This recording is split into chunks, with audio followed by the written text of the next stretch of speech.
IPL 2025లో RCB జట్టు టైటిల్ను కైవసం చేసుకుని సంచలనం సృష్టించింది. దీని ద్వారా 18 ఏళ్లుగా ఎదురుచూస్తున్న అభిమానులకు ఈ కప్ గొప్ప వరంగా మారింది. అయితే ఆర్సీబీ జట్టు కప్పు గెలిచినప్పటి నుంచి దానికి కష్టాలు మొదలయ్యాయి.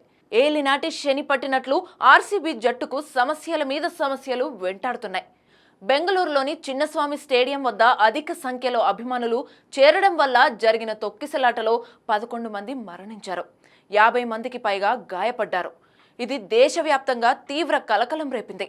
దీనికి సంబంధించి ఆర్సీబీ జట్టు నిర్వాహకుడు అరెస్ట్ అయ్యాడు. ఈ పరిస్థితుల్లో ఆర్సీబీ జట్టుకు అనేక సమస్యలు తలెత్తడంతో ఆ జట్టును మరొకరికి విక్రయించాలని జట్టు యజమాని నిర్ణయించినట్లు వార్తలు వస్తున్నాయి. అంతేకాకుండా ఐపీఎల్ టోర్నమెంట్లో మద్యం, మాదక ద్రవ్యాల ప్రకటనలపై నిషేధం విధించారు. ఇది కూడా ఆర్సీబీ జట్టు విక్రయానికి తొలి అడుగ్గా భావిస్తున్నారు. ఆర్సీబీ జట్టును ఒక మద్యం సంస్థ నడుపుతోంది కాబట్టి వేరే మార్గం లేక ఆర్సీబీ జట్టును విక్రయించాలని ఆ జట్టు యాజమాన్యం నిర్ణయించినట్లు తెలుస్తోంది. ఇక ఈ తొక్కిసలాట నేపథ్యంలో చాలా మంది విరాట్ కోహ్లీని అరెస్ట్ చేయాలని డిమాండ్ చేస్తున్నారు. ఇది విరాట్ కోహ్లీకి పెద్ద తలనొప్పిగా మారింది. తనను ఆర్సీబీ జట్టు మొదట ఎంపిక చేయగా అదే విశ్వాసంతో కోహ్లీ ఆ జట్టులో కొనసాగాడు.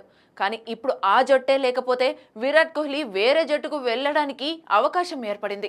ఇది వరకు డెక్కన్ చార్జర్స్ జట్టును విక్రయించినప్పుడు సన్ నెట్వర్క్ సంస్థ దానిని కొనుగోలు చేసి సన్ రైజర్స్ అని పేరు మార్చిన విషయం తెలిసిందే. దీంతో ఆర్సీబీ జట్టును వేరే యాజమాన్యం కొనుగోలు చేస్తే పేరును మార్చే అవకాశం ఉందని గమనించాలి.